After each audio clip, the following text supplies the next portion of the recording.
we're going to go ahead and get started. I'm going to call this meeting to order with the special joint meeting of the Carson City School District Board of Trustees and the Carson City Board of Supervisors. Will you please join me in the flag salute with Joe Casiopo? Yeah, everybody please rise. I pledge allegiance to the flag of the United States of America and to the republic for which it stands, one nation, under God, indivisible, with liberty and justice for all. Thank you. Do a roll call.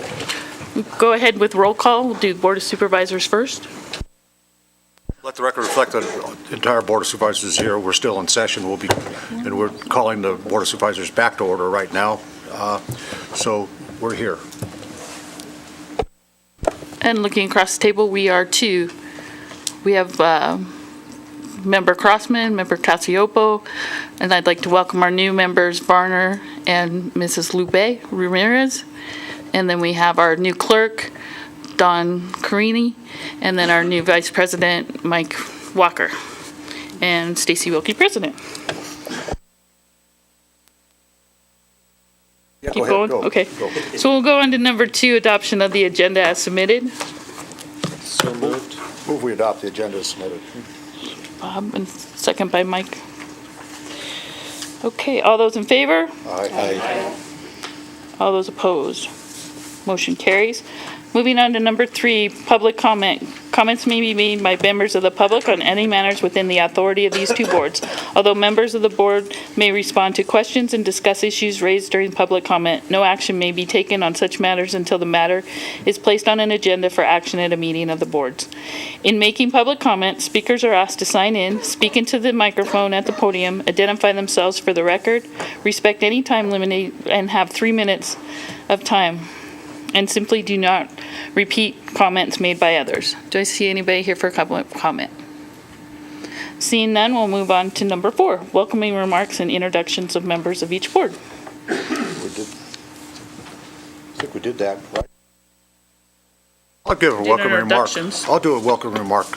We're still in session, and we'll close, obviously, adjourn at the end of tonight's meeting. But I just want to say thanks to the school board and to the public for having these joint meetings with the Board of Supervisors.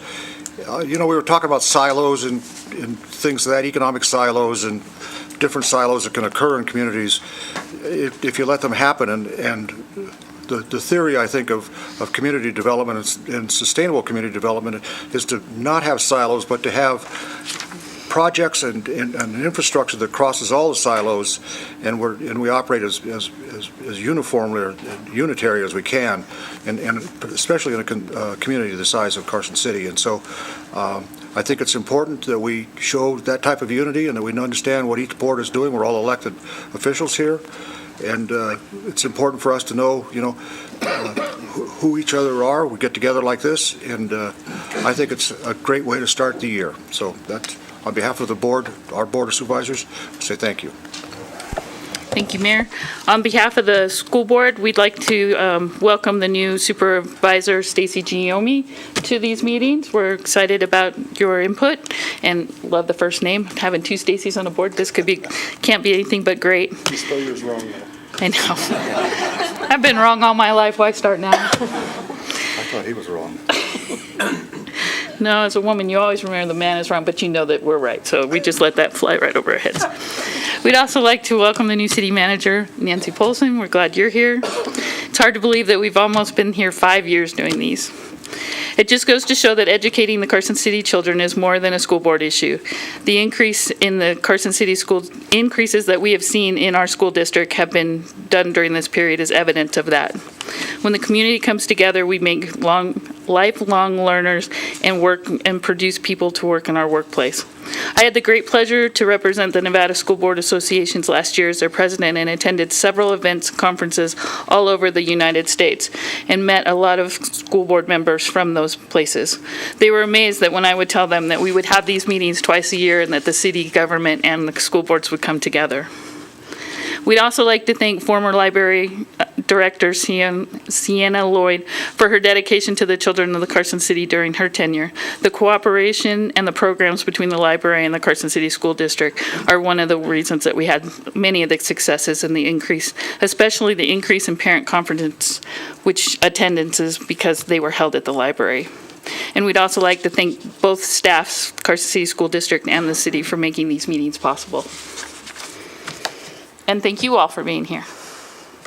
Moving on to number 5, presentation of the partnership between the Carson City Sheriff's Department and the University of Nevada, Reno Police Department for the expansion of the UNR Police Department on the Western Nevada College Carson City campus. Welcome, Sheriff Furlong. Lord, good evening. We'll just stop right there. Thank you. This is basically just an information item, and we allowed it for discussion if anybody had any questions regarding it. Sometime back, I'm just going to call it 6 months back, we began conversations with the University of Nevada Police Department as their expansion into our community colleges networks throughout the state of Nevada has begun.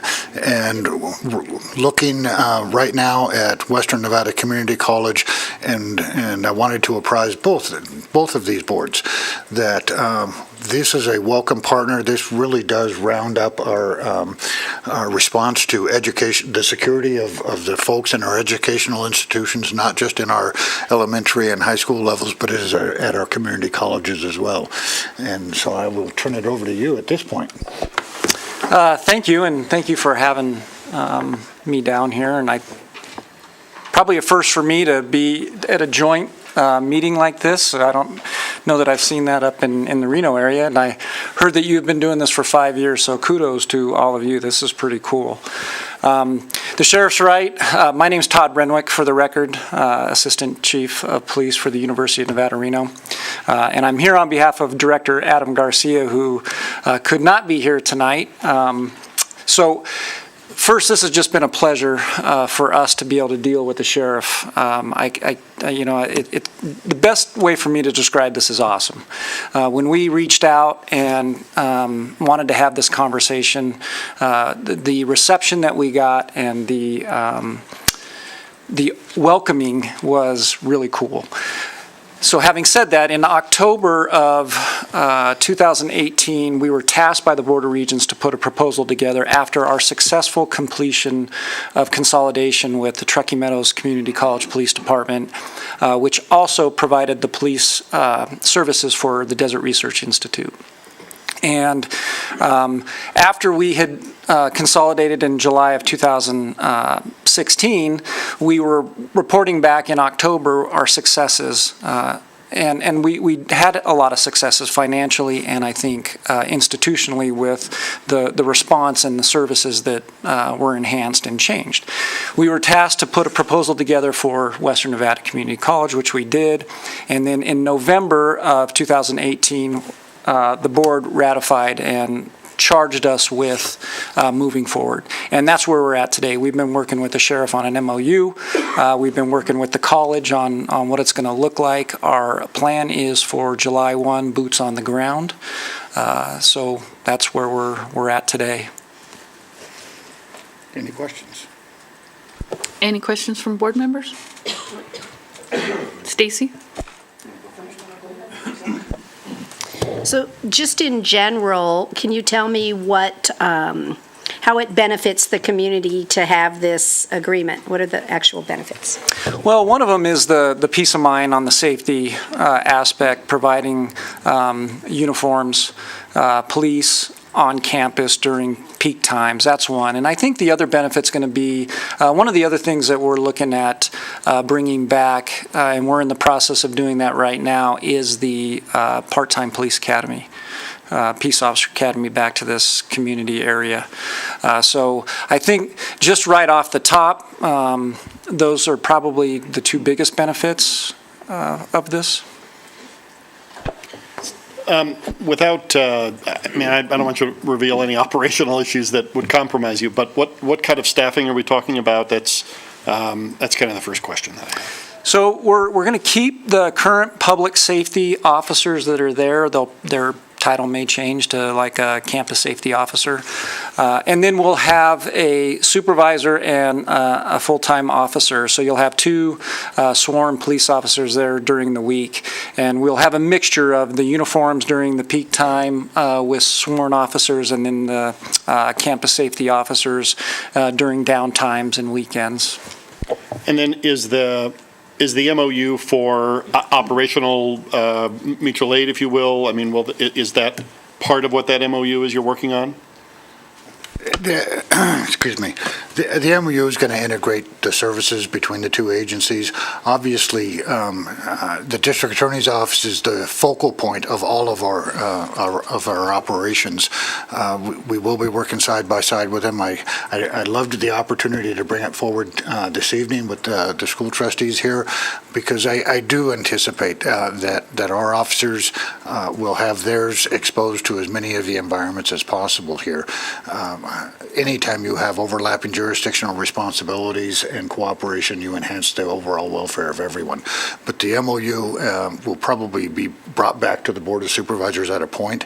It does not entail a cost. It just entails a joint relationship. Chief, I just want to thank you and applaud you. I mean, I think there's an expectation from our communities that governments cooperate where they can to save costs and improve efficiencies and eliminate overlap, and so kudos to you for doing that. Thank you. Well, thanks. And again, we got to thank everyone here, and especially the sheriff, because those cooperation agreements and just the cooperation alone that we're receiving in pursuing this has, like I said, just been awesome. So I think this will be a great relationship. I think there's going to be great opportunities for folks in the community that may want to look at getting certification for a peace officer category that might want to put themselves into this career. Brad? I think that this could be a great partnership, so I appreciate the two of you working together. Can you tell me whether the officers would be armed or unarmed? So the sworn police officers that will be on campus will be armed. They'll look just like me. The public safety officers that are there now carry tasers, and those that are certified and been trained will continue to be certified and trained and carry a taser. Their uniforms will be a little softer than what ours look like. Mayor? Can we talk to each other by radio? Thank you. Communications is always right at the very, very top of the list. The officers up at the campus will be dispatched out of our center. Speaking on radio, we'll provide for, as I said, that umbrella, if you will, how we process our paperwork, our criminal complaints over to the DA's office, and so on and so forth. Joe?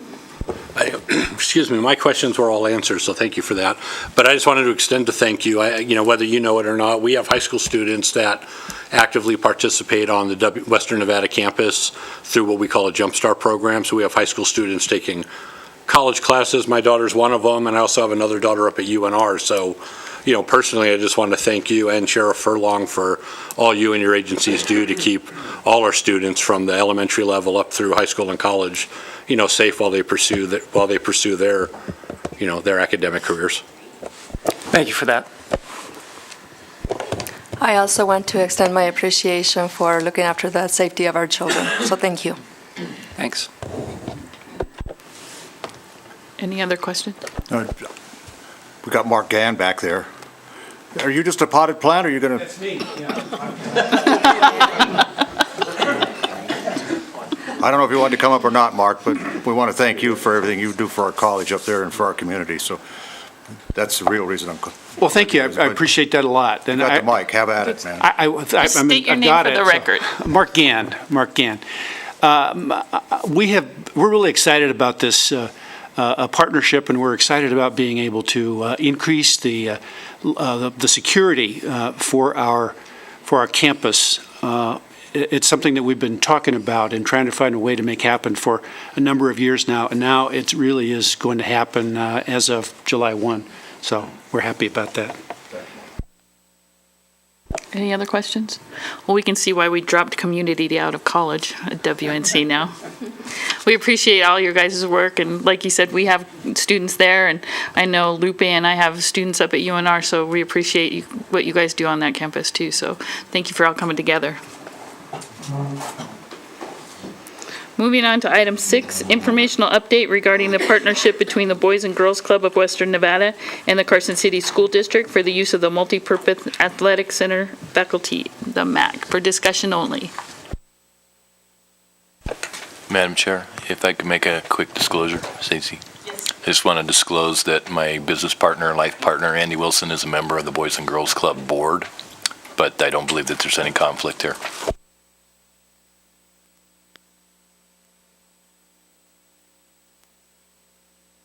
Go ahead when you're ready, Matt. All right. So my name is Matt Sampson. I'm the Director of Operations for Boys and Girls Clubs of Western Nevada here. And we're just here to talk about some awesome partnerships that we've been able to make with not only the City of Carson, but also Carson City School District. So I did put a PowerPoint together. It's up right over here. So we'll go through that real quick, and then we'll be open for any questions that you guys have. So just some history for Boys and Girls Club. The Boys and Girls Club opened our doors in December of '93, and at that point in time served a total of 340 kids in the community of Carson City. But in 2018, our membership reached to 1,395. So that's 1,395 unique kids that we're reaching in the city of Carson, as well as as well as the community of Carson Valley. That service includes 5 sites. We have one main site here in Carson City, just a few blocks away. We have a school site at Pawalu Middle School down in Gardnerville. And then we have 3 school sites, what we call 21st Century Community Learning Centers, which we'll talk about in a few minutes. But those are located at Bordewick Bray Elementary, Mark Twain Elementary, and Empire Elementary. Our average daily attendance is about 418 kids. So here in Carson City, we serve about 418 kids a day. That includes about 50 to 60 teen members a day. And our average member growth is 15 to 20% per year. In 2019, we're celebrating 12 years serving youth in Carson Valley and 26 years serving Carson City youth. And one amazing part is that we have been a partner with the City of Carson and the Carson City School District for all 25 years of our existence here. And we'll talk about what that partnership looks like. I'm going to skip over the next slide just to save us some time, but if you have questions about the youth that we serve, I think being part of the Board of Supervisors and part of the school district, you all know the youth that we serve in the community and the youth who need to be served, but if you have questions afterwards, I'm more than welcome to answer those. So, Carson City School District and Boys and Girls Club's history, our years together. Like I said, we've been a partner for all 25 years we've been in existence, and that serves a number of services within the community, including getting kids to the Boys and Girls Club safely every day after school. We have a partnership with the school district to where every single school in the Carson City School District buses to Boys and Girls Club every day after school. We are a stop for every school, which means that kids are getting safely from school to the Boys and Girls Club. Some parents use that as just a generic stop and pick their kids up there, which we're fine with, but every one of those parents that pick up, we are there meeting them with information about the club so that they can have a safe and fun place to get their enrichment after school. Another partnership that we've had for the past 16 years is the 21st Century Community Learning Centers, and we'll talk more about what that means in a second. And most recently, a huge partnership, which we're going to focus on tonight, is our partnership with the school district for a pre-K classroom at Boys and Girls Club. So just to go in a little bit further in depth of what Carson City School District partnerships we have.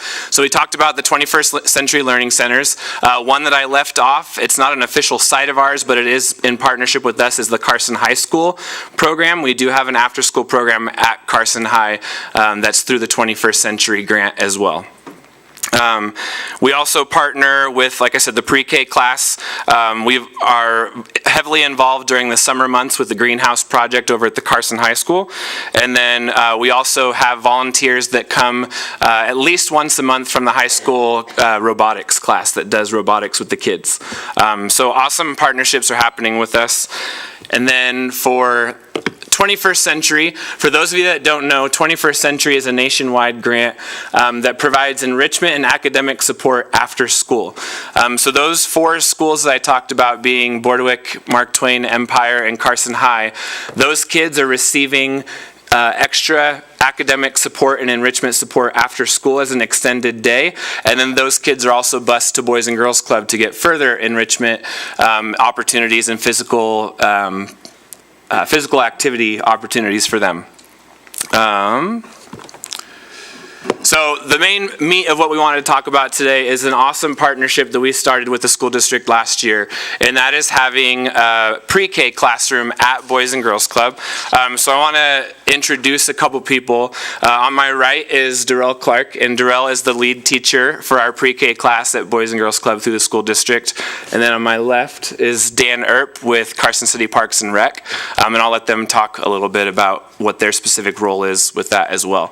But the partnership began last year, so we had our first 20 kids in class last year, and it was an awesome opportunity just to see the smiling faces all day in the building. Our building being utilized from 7:30, 8 o'clock in the morning until 6:30 at night when the last kid leaves is awesome. So we were ecstatic to be able to provide that for Carson City School District.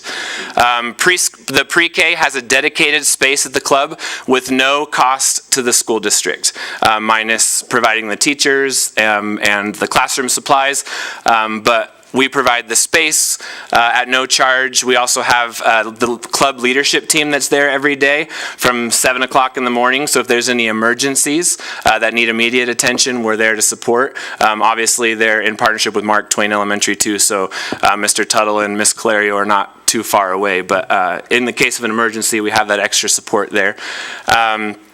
It allows the school district to serve 20 additional students each year that would not otherwise have a home. It helps facilitate after-school transition from pre-K to kindergarten. That's a huge blessing for us. Parents that are in pre-K around the community don't often know a lot about the club until their kids are in kindergarten. So now those parents of those kids that have been there for the past 2 years have a head start, and they get to feel what the Boys and Girls Club looks like. They get to know the staff and the leadership. So once their kids start kindergarten, there's an easy transition. The kids get on the bus and come to the club and have a safe place to be after school. We already talked about emergency support. And this school year, we are home to 20 pre-K students who are loud, fun, cute, all the above. We have 2 paraprofessionals and parent volunteers, and then also, obviously our awesome lead teacher, Ms. Clark. And then the other awesome partnership that we've had for a few years now is our partnership with the Carson City Multi-Use Athletic Center, the MAC. How does it fit into Boys and Girls Club and into the pre-K?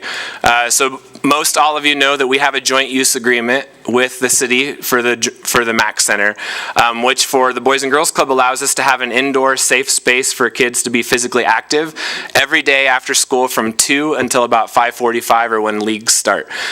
Before that, if you haven't been to the club, we call it the yard because it's pretty much what it is. It's a gravel yard and a patio with some foursquare and stuff. So the MAC has been a huge blessing to us to get kids physically active. Not only obviously have we seen physical activity be able to be handled year round, but we're seeing kids that would not otherwise be physically active in the club because we're able to do a lot of different stuff rather than just the typical foursquare, dodgeball, that kind of thing. So we're getting more kids physically active that wouldn't be otherwise. But for the pre-K, we now have a space that they use pretty much most of the year, even when it is nice outside, just because it's a quiet, secluded space. But they have 2 recesses every day so the kids can get their physical education in over at the MAC Center. The MAC has been incredibly supportive of this. They're there with any questions. We work closely with them year-round for basketball clinics, the Junior Giants program, obviously the pre-K classroom. But the MAC has been a huge blessing to the community and to the club as well. So I'll let Darrell talk a little bit about what the MAC means to her and what the club means to her for the pre-K class. I'm Darrell Clark. I'm the pre-K teacher for the school district at Boys and Girls Club. They're so generous to provide this room for us and share their space so willingly, because it is sometimes more messy with us there. Sorry. And a lot louder. That's what a politician would say. Yeah, just a little bit messier. But they do provide us a nice, safe spot to be every day, and they are there for us and our parents. And I did notice a lot of my kids transitioned from last year into the after-school program. I see a lot of them there, which they probably wouldn't have been if they weren't so comfortable with the building already. They already have been going there all year, and so they feel really comfortable, and they come pop in on my side of the room to say hi after school when they get there. So that's really nice. And the MAC Center is just as generous, providing us a whole court every day for the whole school year, except for pickleball day when it's like a competition. But that gives us a very secured location, because the yard, as Matt said, is not really fenced in and secured as a school playground would be. It gives us just a better peace of mind being in a secured building while we do play and continue to have 2 recesses a day, regardless of the weather. And they allow us to use our scooters and bikes and all of our equipment in there, and they're just really generous. And I think everybody that's exercising there enjoys it also, walking on the track and playing pickleball. They like to come over and say hi to the kids and stuff, so I think it's nice for all parties.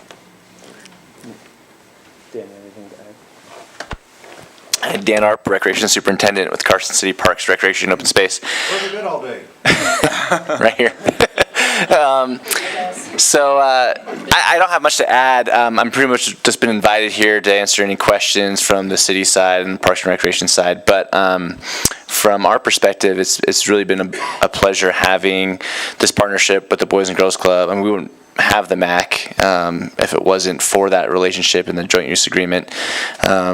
But also, so that having the programs, having the kids there is always fun. They bring an energy that's always enjoyable, and especially the pre-K program at a time when, aside from pickleballs, typically not that busy at the MAC because it's during the school day. So we're happy to have them there using the space, because it's just an extra reason to show the community the benefits of having the MAC in the community, and how it's a resource for the community and providing not just sports but also alternative opportunities for indoor space and exercise.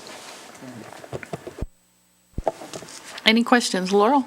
Just a comment. I was going to thank you for the opportunity for the pre-K classroom there, because when that became necessary to have an extra classroom, because the grant funding for pre-K changed to require full-day full-day pre-K classrooms, and the school sites didn't have the classroom space to accommodate that. So we actually, this enabled us to serve more youth than we would have had we not had this there for that. And then also I wanted to thank the MAC for it, because I know that they do partnership with the high school team last summer when there was all the smoke and the really poor air quality. The cross-country team was practicing in the MAC on the track, and several other teams too. So thank you for all of that support. Lori? So more just in general, so I can understand. So there's only 20 in this facility getting used? Is that because the other pre-K you could handle within the school district facilities? Right. So there's more than 20. Yeah, there's pre-K classrooms at other school sites as well. And this was from the overflow at Mark Twain, Oh. if I'm correct. Qualified to go pre-K? I'm sorry, I didn't hear that. Qualify for pre-K, or is it, so Yep, it's restricted There are some access? qualifications, yes, and unfortunately, we don't have a full-blown pre-K offering for every student in the city, but it's not funded in the same manner as K through 8 is, or sorry, K through 12 is. But yeah, we're pleased with the ability to do that, and the folks there have been very generous with us, and it really has worked out quite well.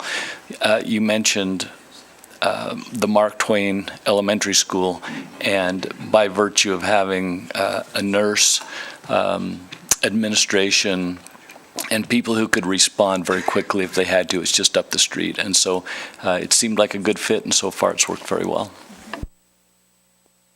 Brad?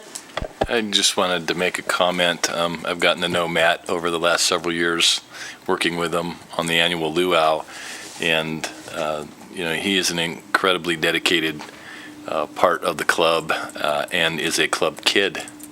And so if you ever have any doubts about the positive effects of the club, we have a perfect example right here of how the club can provide us with future leaders. Very nice. Bob? Mayor? I'd just like to ask an information question, kind of on topic and off topic. And maybe to you first, Richard. How many kids do we have in our school system that are in a homeless environment when they leave school? I'm not sure I can answer that specifically, but this year we have approximately 325 students who are impacted in a homeless or we call them students in transition, so it doesn't necessarily mean they're without a home, but they don't have a permanent residence. And Matt, do you have that kind of information at Boys and Girls Club? We also don't have, as far as homeless go, we do have a similar statistic we call students in transition, so students that are living in motel rooms or RVs or whatever the case may be. We do have that number, but not as far as who don't have a home period to go home to. Just for, if you gave me a number, would that be part of the numbers he's given me? It's possible. It's very close. It would be very close, yeah. I mean, so there's no duplication? I mean, 325 is what you're saying about that, and I get you. You don't know for sure.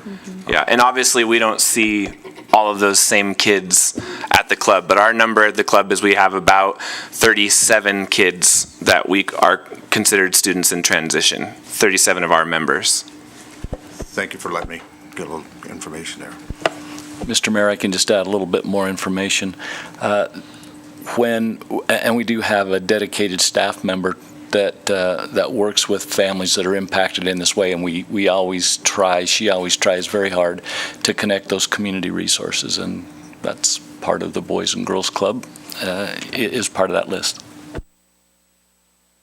Well, as we talk about homeless issues in Carson City, which is an issue, I think it's important for us to not just look at homeless people as being adults.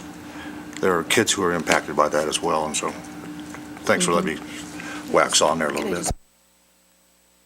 I do want to just give a shout out. I participate in a community resource group, and I want to say that your staffer to the McKinney-Vento, how do you like that? I even know the name of it. She is a super resource in the community, and I just wanted to let the school district know she's really out there doing a good job trying to help those children. So she's super. We're very blessed to have Peggy Sweetland. Yes, she does a Stacy, great job. Did you have something? You just turned on your mic. Anybody else? Okay. Thank you guys for all you do. We appreciate it. And Matt, you're doing pretty.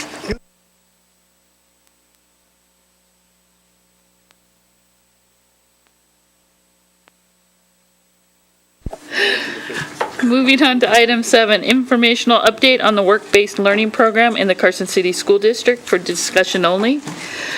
Letty. Hello. It is an honor to be here presenting before this joint board, and for the record, my name is Yeti DeLuca. In your packet, you see a breakdown of what I call my customer base, if you will, under work-based learning. Hello. And so the majority, or the largest percent, is career and technical education students, where that for this particular grouping of work-based learning, they are what we consider completers. So we have 296 estimated completers for this year out of all the pathways within the career and technical education program. And that breakdown provides you categories as of January 10th, which these numbers will change and will be increase in terms of the experiences they have when it comes to work-based learning. And I went a little bit ahead, I think, in terms of defining what work-based learning is, but as we go down into the presentation, you'll have a little bit more detail about that. Another area that is impacting our community is the senior projects and their efforts as they go out there to complete that. And a large percentage of that has to do with career exploration, if you will. We have 134 seniors participating in some sort of career exploration, and it breaks down into 4 categories. One is being job shadow, internships, workplace tours, and the other, I don't have the detail as to what that means, but it's some sort of career exploration piece, and the students just opted to select other rather than a classification for that. We also have a group of the EDU 110 class, the teacher Sarah Lobsinger leads, and we have 29 students going into an internship within the school district to do that. Then we have 17 students in a banking class where they are working as tellers within Greater Nevada Credit Union at the high school. The rest of those numbers are just students that qualify under work-based learning because they're over 16 years old and can meet that. So that's where the work is taking place, if you will, right now, to identify those partnerships, those opportunities for the students, and also identify the students and complete the pairing. So more to come in those areas. Moving on in terms of senior projects, proud to say that we were able to establish an opportunity for the students to go to Renown. Renown has a large student program, so we have 3 students going into Renown, specifically into the trauma center. They were quite interested in doing that because of the incident last year and the impact Renown had on our student body and as patients there, so they are super excited. We've also established a new partnership with the Nevada Health Centers to have students there as well and continue to expand that a little bit, so outside of just the clinic that the school district has, we would now students will be there. We'll have 1 student as a senior project there with them.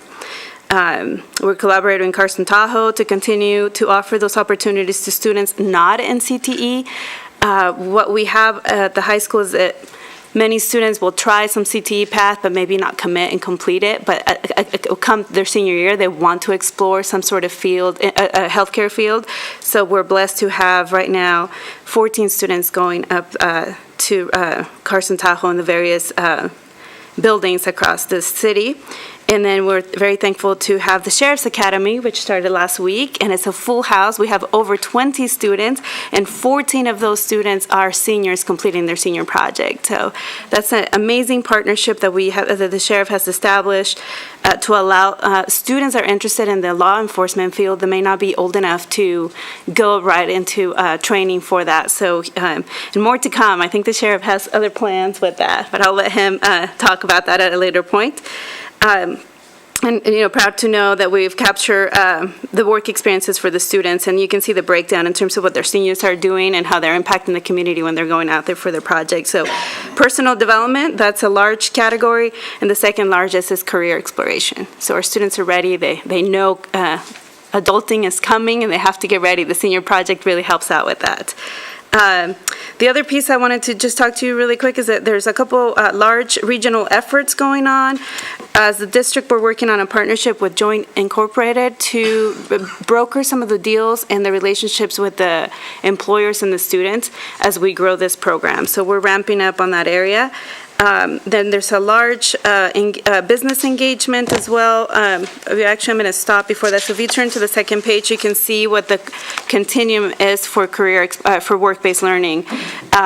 Per Nevada statute, it starts in 4th grade and it ends in 12th grade, and it mirrors the strategic plan for the district. So those are the categories and of the experiences the students should be expected to see within the district in terms of career preparation, exploration, and training. So it's pretty interesting. And the last piece of that is just an informational piece.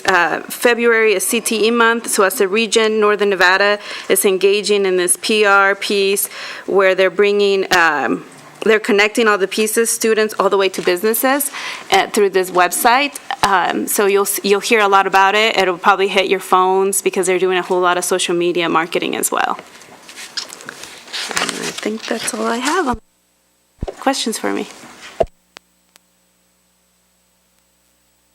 Laurel? I just have a comment, because last board meeting, we reviewed the graduation cohort rates, and just for your information as well, the CTE across the state, students who were involved in CTE programs had the highest graduation percentage of any subgroup other than Asians. Theirs was 93%, Asian was 94%.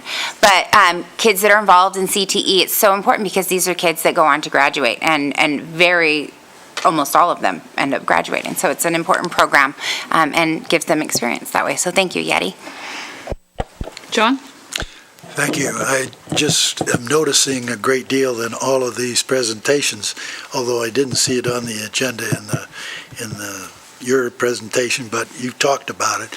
The key word seems to me to be partnership, and you mentioned partnership and collaboration. So again, I want to thank everybody that's appeared so far, and I know it'll be in the next one too, that we're all working together. That's important, and I'll come back to that later. It's one of the reasons I love this place, because years before I came here, the Carson City, Ormsby County were collapsed into Carson City, which is a county and a city, and that's a great form of government. That's the way we work around here in Northern Nevada, and it's just fabulous. Thank you, sir. And I failed to mention, to recognize the fire department as well. We have a amazing partnership with the fire department as well. They dedicate to the EMT pathway with the CTE. They've been in there actually within the last few months teaching the class because of some personnel issues we face internally. So that partnership, as well as the sheriffs. I mean, I had Deputy Williams at the high school today talking to a student. I mean, those partnerships go very deep, sir, just so you know, it's not just in paper, it's very real. Stacy? Yeah, thank you, Stacy. Richard, or really whoever wants to answer this, it's just educational for me. What is the school district doing in terms of construction trades and training for trades? We know one of the issues that we face that I hear all the time from the construction trades in my private capacity is just a lack of people interested in going into the trades. And some of those are pretty high-paying jobs. As an example, I was just speaking to a flooring contractor just within the last week, and they're starting inexperienced people at upwards of $25 an hour. And, that's not a small rate of pay. And even at that, he's having trouble keeping people. So really, I mean, it builds at $25 an hour. That it drives construction costs up, and it makes housing unaffordable. And so, sorry, there's a little bit of a soapbox, but I just would like to know what the school district is doing in terms of construction trades and education.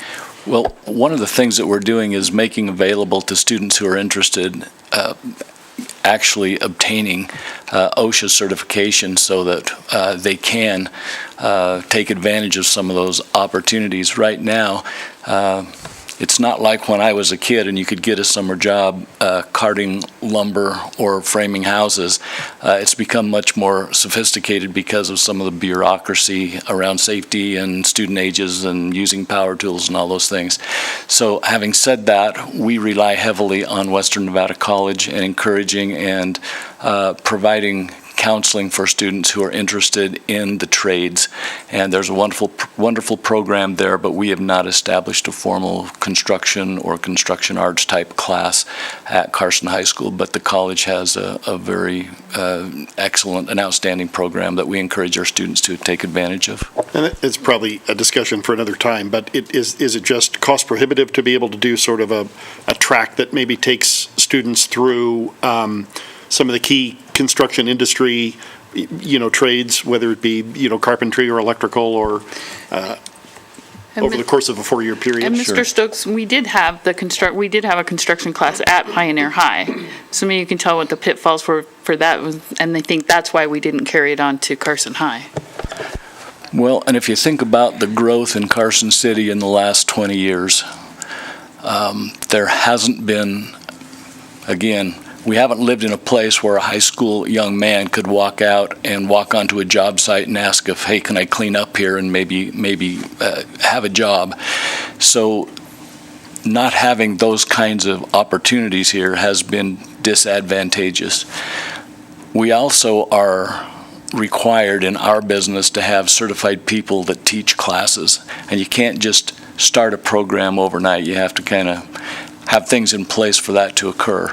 And so we have just been in a situation where, as we've looked at some of the major job types to which employers in town need workers, construction hasn't been high on the list, and it's only been very recently that has been a different need.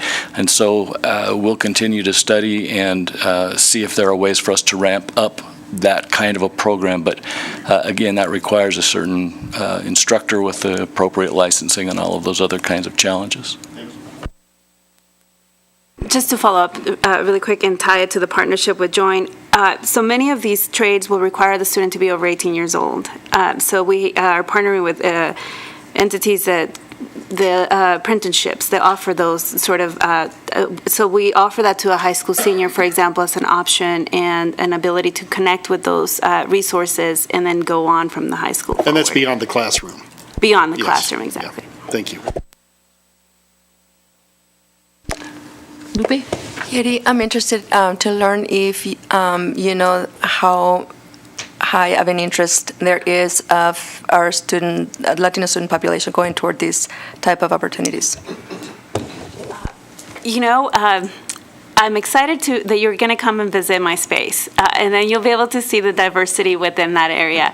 I think, you know, the percentage of our school is 47% Hispanic, so the people that walk in through those doors is just as diversified as our student population.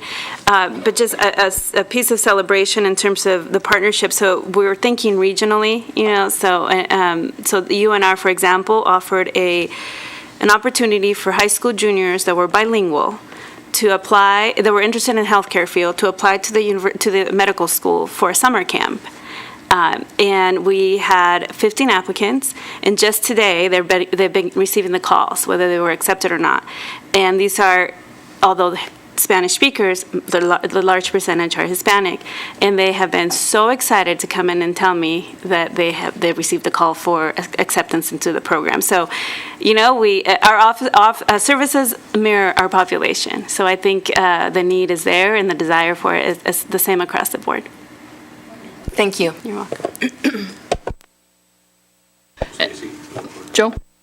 I think Yeti mentioned real quick about how this is real, and I just wanted to, I wasn't sure how many folks on the board know, but you know, this EDU 110 class, for those that don't know, is a chance for students who want to become teachers to learn more about teaching. So it's a college level class that a few of our teachers at the high school level are running, and these kids are getting exposed to other classrooms. They're doing lesson plans. They're, you know, getting involved in what it takes and really understanding, you know, at an introductory level, if you will, what the career of education is. And that's something, as a school board and as a school district, there's a national shortage of teachers. So when we say these programs are real, this is a path for these kids to kind of get a little head start, learn about a career they may want to get into, and quite possibly roll right into a career here locally as a teacher. Likewise with the EMT students you mentioned, I know my son just graduated college, is applying to PA school, and as he's pursuing that, he's getting a certification as an EMT. And so offering something like that for these high school kids is quite the head start for them as well. And Stacy, you, I'm sure, have some understanding of that, but I know, you know, he's in these classes and he's taking them, and they had their first level of exams they had to do, and he came back after the break and the class was like half as full. And he said, where is everybody? And they didn't pass the first round of tests. So if nothing else, you know, these kids are getting a fantastic introduction to what this is going to take, and they get a head start on a lot of these other kids. So when you're competing for these spaces, our kids have a leg up on this. So, it is truly real. So again, thank you. And just to follow up with that EDU 110 class, those kids actually get 3 university credits too, which their parents didn't have to pay for, which was a nice bonus, even if you're not going into the educational field. Richard, did you have something? Yeah, I'd just like to thank Sheriff Furlong for your Sheriff's Academy. We're trying to grow homegrown teachers, and it'd be nice to grow homegrown law enforcement officers. So thank you. I think it's a great idea.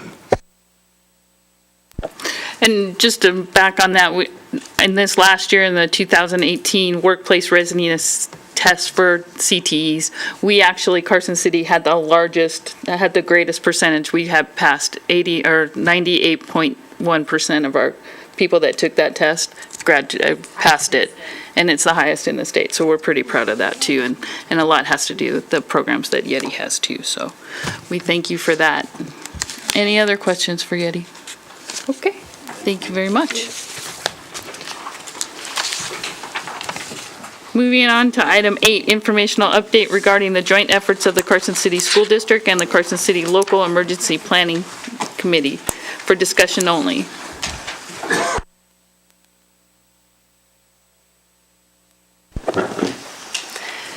Good evening, Board of Supervisors, Board of Trustees, members of the community. My name is Ann Sear. I'm the risk manager for the school district, and with me is your fire chief, Sean Slayman. Thank you for having us here this evening and providing us this opportunity to give you some information about some of the joint activities of the school district and the fire department, and the sheriff's department, and some of our other local community partners. Do you have a clicker there? Okay, so we have a PowerPoint up, and we're just going to briefly use that as kind of a guide to presenting some of these concepts to you. Got it. It's on. There we go. Okay. You're live. Yeah. So before we begin, I'd like to share a quote from a publication of the U.S. Department of Education.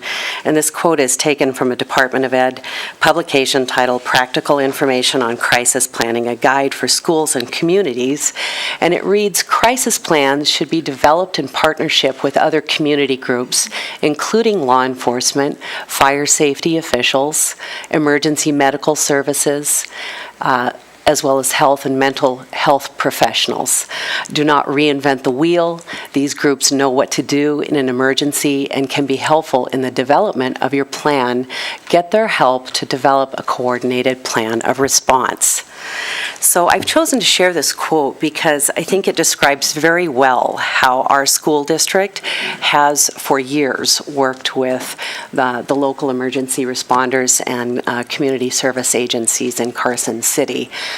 We have always been very involved in the local emergency planning committee. We've had folks from these agencies on our emergency planning committee at the district level, and we have always had them reviewing our plans, providing input and feedback on our emergency response plan. Every year that plan has to be reviewed and submitted to the State Department of Emergency Management, and before it goes there, we have the fire chief and the sheriff looking at it. So I thought that was funny when I read that in the Department of Ed's publication. I thought, well, that's great because that's exactly what we do. So speaking of our emergency operations plan, all school districts in the state are required to use a FEMA model. The FEMA has produced a guidebook. It's available in the public domain. You can Google it. Just look up FEMA guide for developing a high-quality plan for K through 12 school districts, and up will come this document. And the Nevada Department of Education requires that we use this model in developing our emergency operations plan. So that is what our plan is modeled on. But really, even though school district plans from district to district don't vary very much in terms of the basic plan components, what I consider to be some of the most important parts of that plan are the site-specific plans, the site evacuation plans, the emergency shut-off locations, the emergency assembly areas, the parent reunification plans, those plans that are specific to that site. And that is where it is so important that we have those local emergency responders involved in helping us develop those plan components, because they're very much involved in participating in those types of emergency responses. Here you'll see the School District Development Committee. In statute, we are required to have a school board representative, a school administrator representative, a licensed teacher, district representatives, parent representatives, local law enforcement representatives, local emergency management, as well as state emergency management. So we have a very diverse, multidisciplinary team that participates in the annual review of the school's emergency operations plan. And then, of course, we have the local emergency planning committee that we also sit on. So there's a lot of overlapping there on those two committees. Good evening. Sean Slayman, Fire Chief and Emergency Manager for Carson City.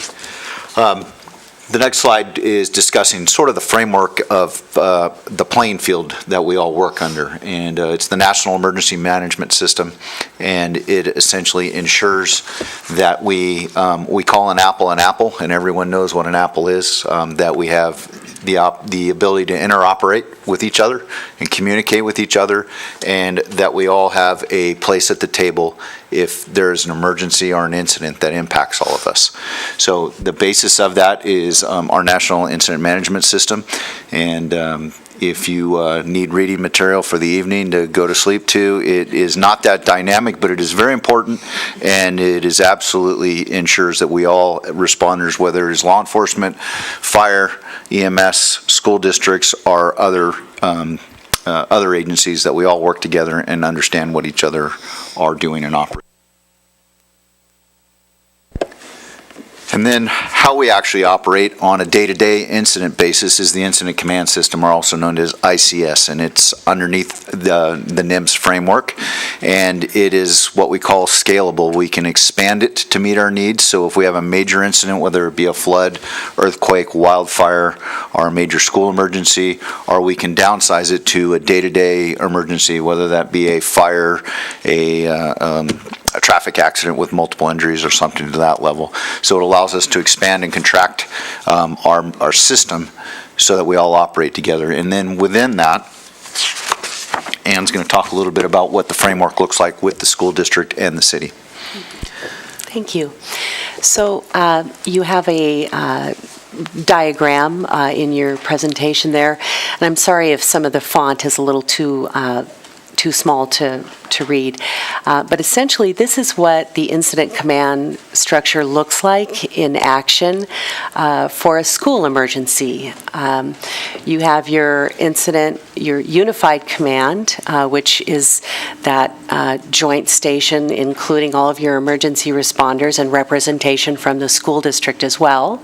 And then you have your incident commander, who may be the superintendent or perhaps a principal at a school, who's in charge of the overall management of the school emergency situation or the school operations. And then you have your incident management structure, your district public information officer, the district safety coordinator, and a district liaison officer who is interfacing with that joint information system or the joint information center where you have your unified command.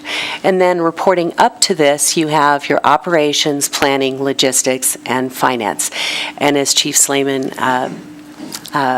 indicated, these are all scalable. So they are activated on an as-needed basis. So if we don't need planning, logistics, or finance, if all we need is an operations chief, then that's all we activate. But these functions are activated at the district level as well as at all of the local emergency levels, and they function together. All of the school district administrators have been trained in ICS, and they have been trained on how to fill these various roles in the event of an emergency. So in a nutshell, that's a kind of very simplified description of how we as local emergency partners work together to ensure our preparedness and readiness for an emergency.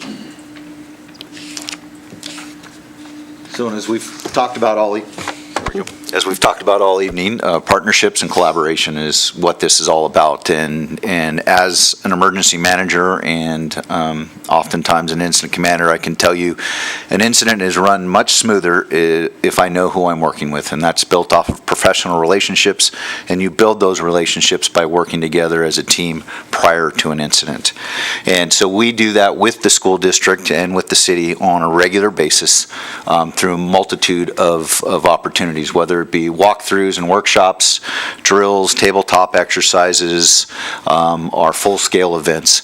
We work together to make sure that we understand and identify the problem areas before an incident occurs, so we can understand that this is, for instance, relocating students from one school to another. It sounds easy, but getting bus drivers there, getting them within their work periods, accounting for all of the students, where do the parents go? There's a whole lot to that, and that is not an easy management tool to handle. So working through those things, and for me as an incident commander to understand the depth of that, saying, hey, we're going to move all these kids out of here and they're going to have to go to another school. You guys figure that out. That doesn't work so well. But doing that in a planning session in advance and realizing the full magnitude of that makes an incident run much, much smoother. So as we talked about, essentially, I think the quote of the day is a pound of prevention, or an ounce of prevention is worth a pound of cure. And we do that in several ways, working with the school district, whether it is our fire inspectors doing life safety and fire inspections to make sure that we are up to code and that we provide safety for our students, or whether it is our school resource officers in the schools interacting with the students and making sure that everything is running smooth from that side. We work together to identify and make sure that we are all working and operating in a smooth manner.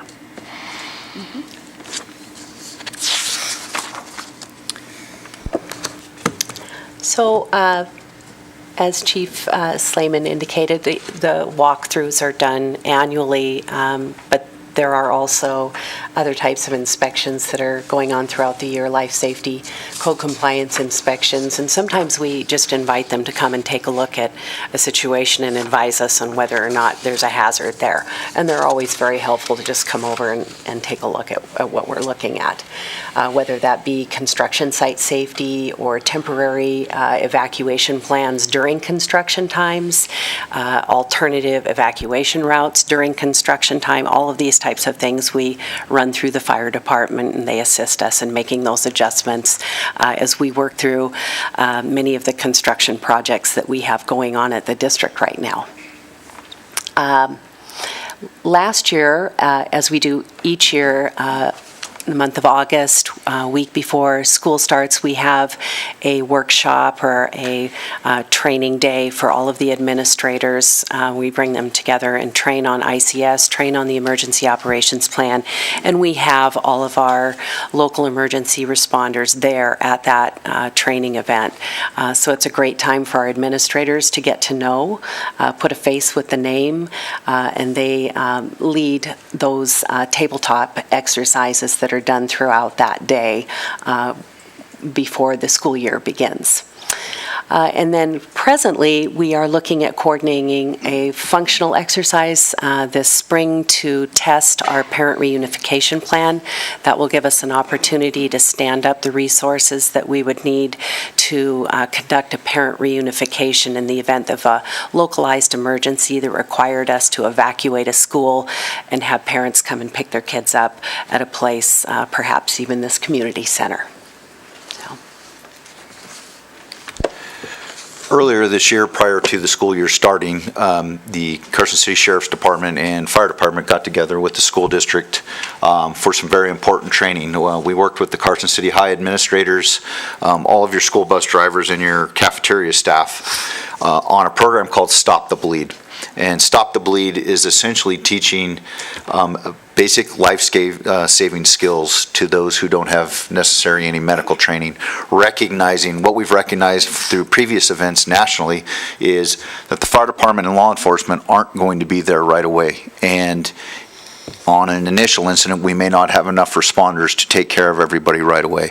So if we can teach our community members as well as our school district staff members on some basic life-saving measures such as Stop the Bleed, they can start initial care for a student or another faculty member who may have a critical injury until help in professional medical care arrives.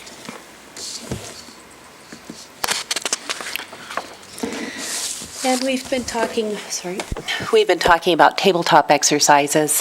Those are frequently held at our monthly safety meetings at the various school sites, and we often have either an SRO or someone from the fire department there to facilitate tabletop exercises at the site level so that those site safety teams can also have an opportunity to work through a scenario that might involve their school site specifically. So I think that kind of wraps up just an overview, a brief overview of the types of things that we work on together. Happy to answer any questions you might have. Mr. Mayor? Are there any pieces missing in our combined incident response in terms of personnel or equipment that we should have in our community that we don't have?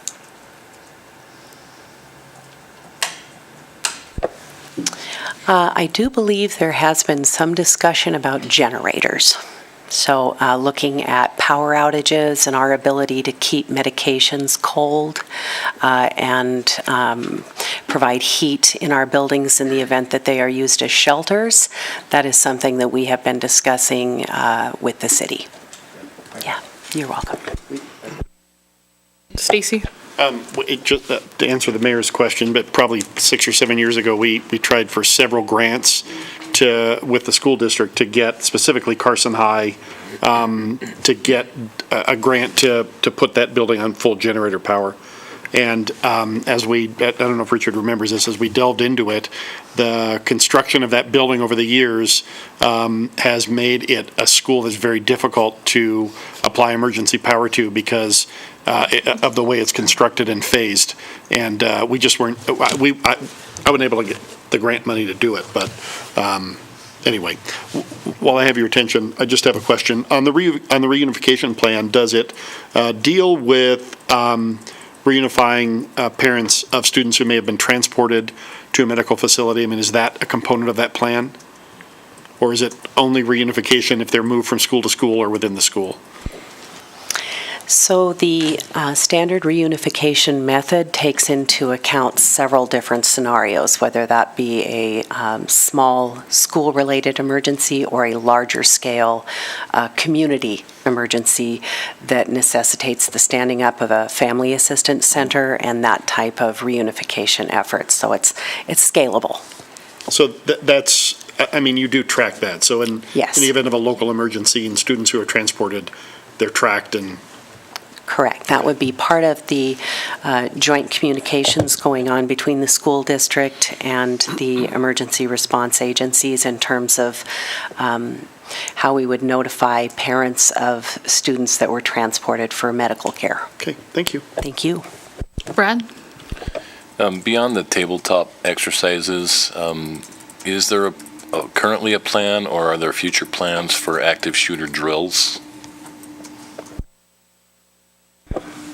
So we have conducted tabletop exercises on active shooter drills, and we are talking with the Sheriff's Department about more of a functional exercise where sheriff's deputies would come in and do a simulation, but looking at age appropriateness and staff training and what that looks like is an ongoing conversation we have with them. Lori?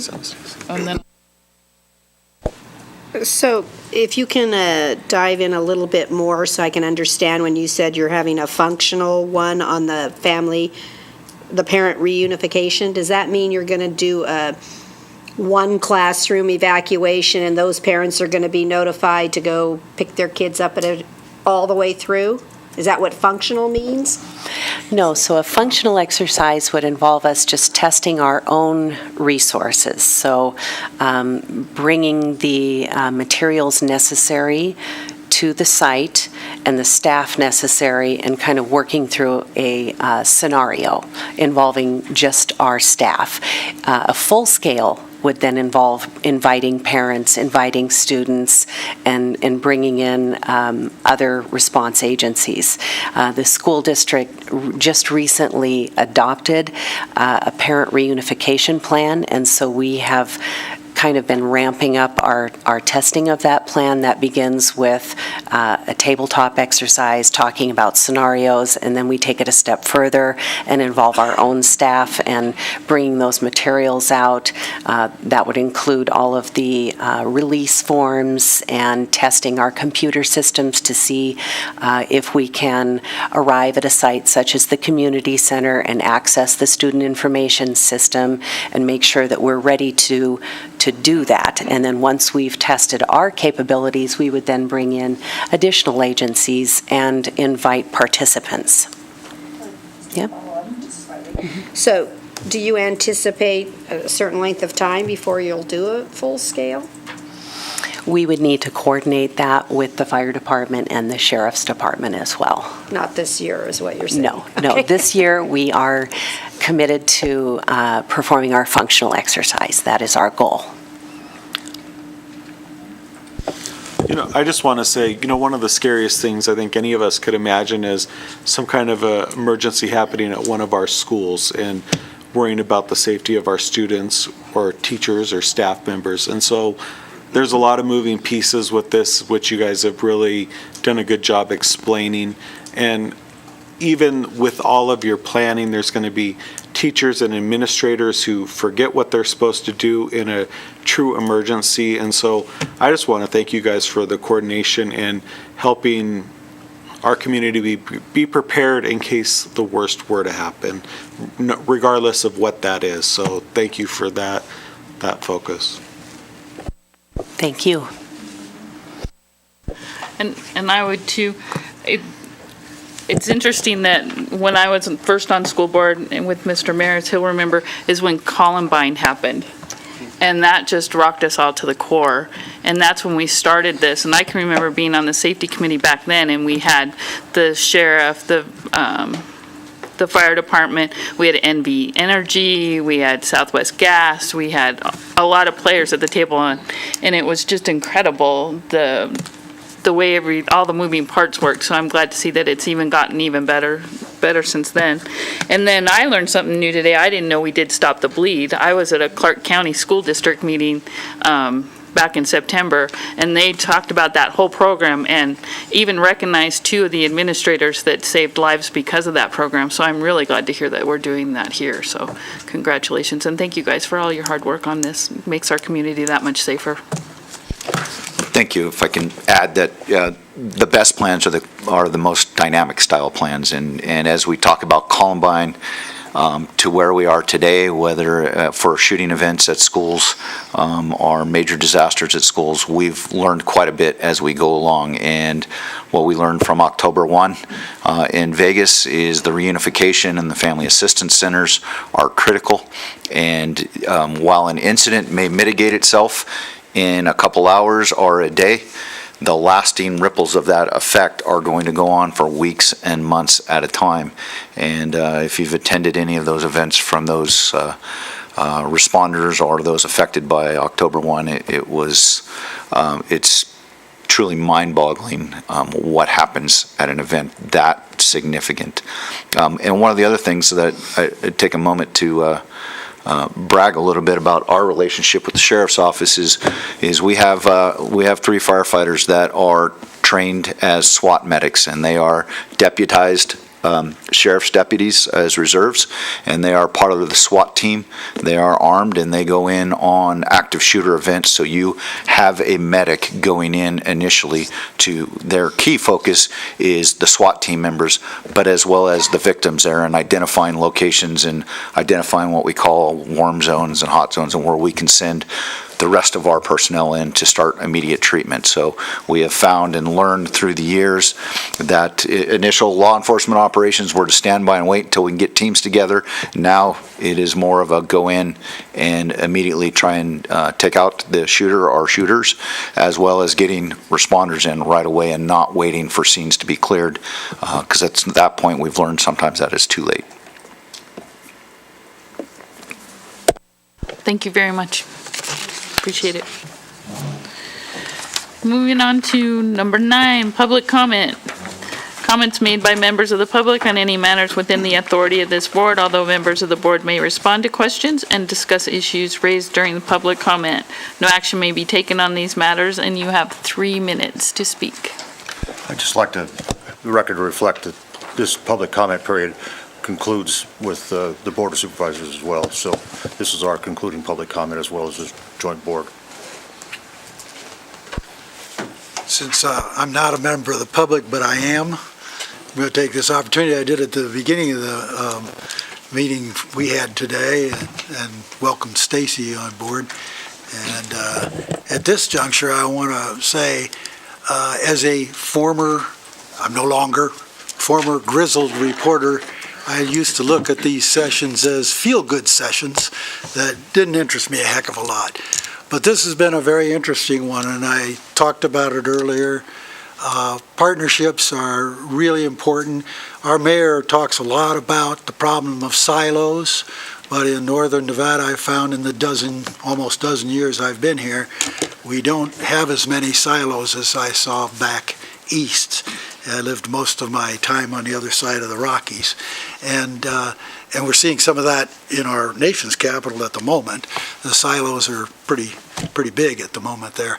But I'm really impressed with these presentations because people are working together, and that's what government and communities are all about. And I shared with Brad Bonkowski something that happened to come to me from an old friend back in Omaha that just absolutely amazed me. Talk about silos. Let me get my glasses here. I just want to read you about 3 paragraphs out of the Omaha World Herald. As the nation fell deep into the Great Recession of 2008, Omaha's Warren Buffett urged calm, assuring Americans that blue chip companies' plunging stocks were sure to eventually ride high again. But the trustees and administrator overseeing the Omaha Public Schools pension fund didn't listen to the hometown investment sage. They bailed heavily on the stock market. They put most of the pension fund's assets, and I shouldn't be laughing, into a growing list of non-traditional, often speculative investment alternatives, among them real estate in Mumbai. This goes on, it's crazy. International shipping, Ukrainian agricultural oil companies in Kazakhstan and Brazil, timberlands in Tennessee, distressed housing in Florida, New Jersey, and Nevada, and more. That's almost a definition of silos when you aren't listening to one of the smartest investment gurus in your own backyard. We don't do that here. Congratulations to everybody who appeared today, and I really love living here. Thank you. Any other ending comments? I'd just like to thank you all for your time for coming here. And like Mr. Barrett said, we usually think that these are feel-goods, but they're really, really impactful. I think it allows us as boards to let the people know exactly what's going on. and gets the conversation going. So I think a lot of the programs that have come in the last 5 years are because of these joint ones with the cops in the schools and now our work-based things. So I appreciate everybody's time. I know it's been a long day for you guys, so I really do appreciate you guys staying longer to meet with us. We're with you, man. But I did get you out of here in an hour and 20 minutes, note. You did So- better than I did. I got about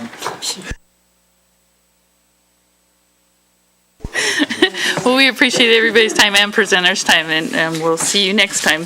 Have a good night. This meeting's adjourned.